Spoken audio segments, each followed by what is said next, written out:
Hey everybody, this is Robert, and welcome to today's show. And today I want to take a look at what is going on in Nigeria with the yellow fever outbreak. And I first saw a notification of this through the Nigerian Center for Disease Control a couple weeks ago. And they were discussing their response to the outbreak in two of the states, Delta and Enugu.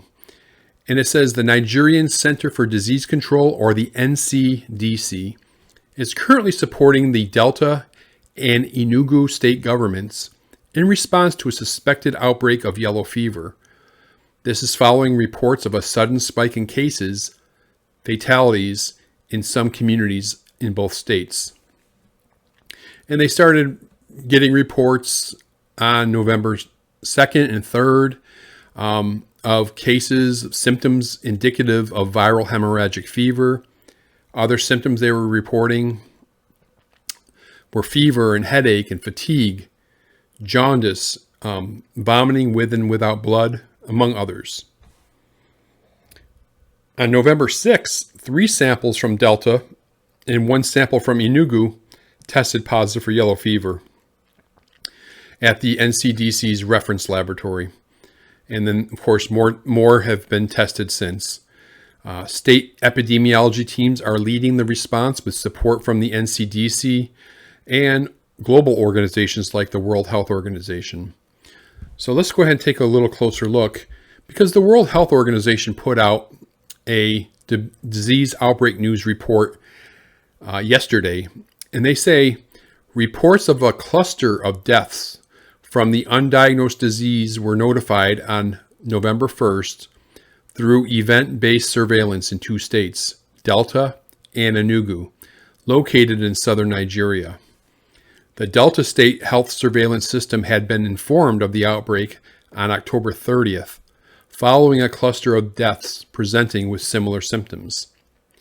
And they go through the days following those initial reports, and they kind of discuss the samples that were collected in the various states, how many were positive, how many are suspected, etc.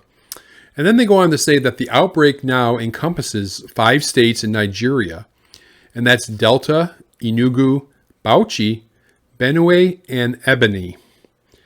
And Nigeria is also facing, other outbreaks in the country. So they're dealing with concurrent outbreaks with various pathogens.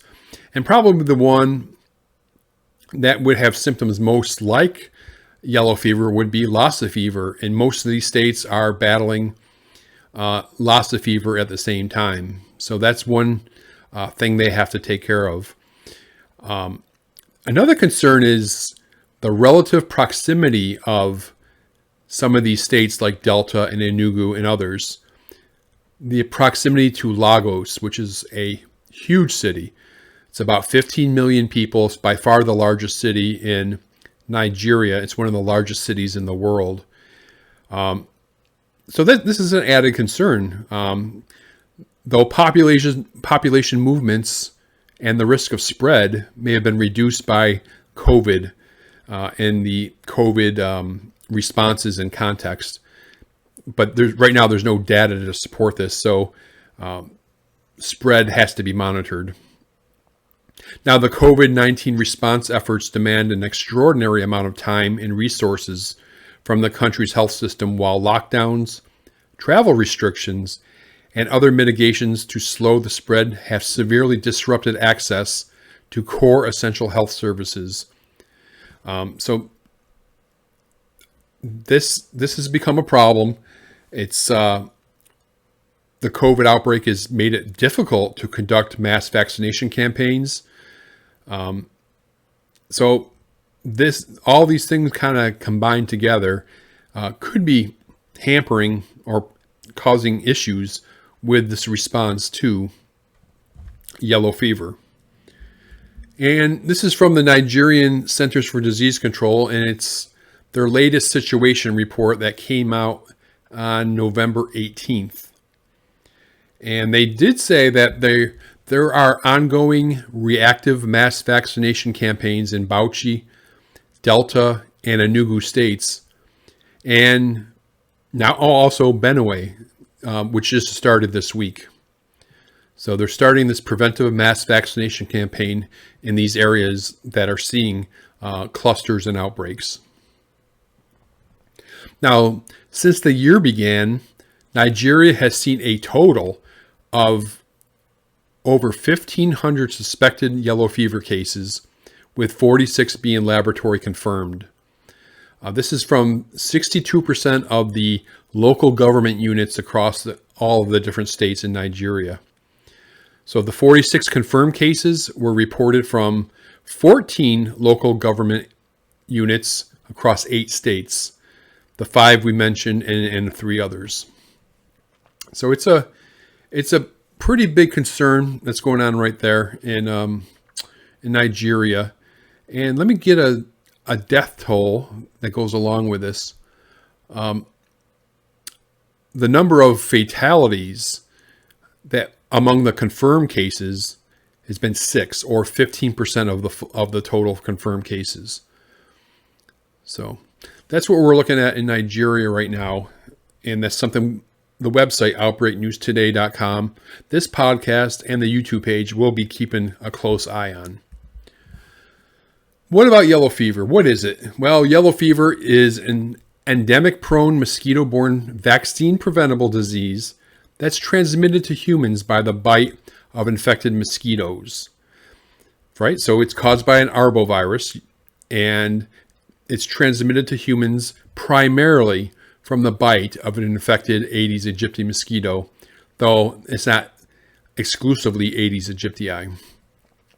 Now, these day-biting mosquitoes breed around houses, in forests or jungles, or in both habitats. Yellow fever has a high-impact, high-threat disease with risk of international spread, which represents a potential threat to global health security. Now, there are 3 different types of transmission cycles. There's sylvatic, or the jungle yellow fever, in which monkeys, which are the primary reservoir, are bitten by wild mosquitoes that pass the virus on to other monkeys and occasionally humans. The second is intermediate yellow fever, which is semi-domestic, which is, in this case, the semi-domestic mosquitoes infect both monkeys and people. This is the most common type of outbreak in Africa. And the third is urban yellow fever. This is where the large epidemics can occur. This is when infected people introduce the virus into a heavily populated area that has a high mosquito density and where population immunity is low.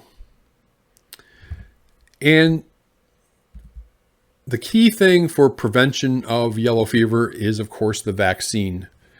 While there's more than 30,000 fatalities each year reported due to yellow fever, that is likely low, or much lower than it would be, way much lower, if we did not have the vaccination. Now, all the current available yellow fever vaccines are live, attenuated, and based on the 17D attenuation variant. There's 4 manufacturers that are currently pre-qualified by the World Health Organization. Now, a single dose of yellow fever vaccine is sufficient to confer sustained lifelong protection against yellow fever disease.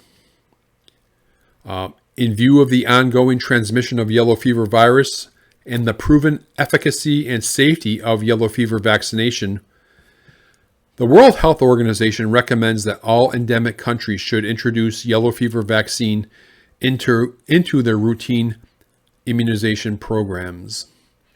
Vaccines should be offered to all unvaccinated travelers aged 9 months or older, traveling to and from at-risk areas. That's, of course, unless the vaccine is contraindicated for that individual. And there are cases where it would be. For example, people with very low T-cell counts, pregnant women, and others. Now, yellow fever vaccination is carried out for 3 primary reasons. A, to protect the populations living in that area that are subject to endemic and epidemic disease. B, to protect travelers visiting these areas. and C, to prevent international spread by minimizing the risk of importation of the virus by viremic travelers. Anyway, so that's what's going on in Nigeria. And the website, outbreaknewstoday.com, and its affiliates will be keeping a close eye on what's going on in Nigeria. Thanks a lot. I hope you enjoyed the program.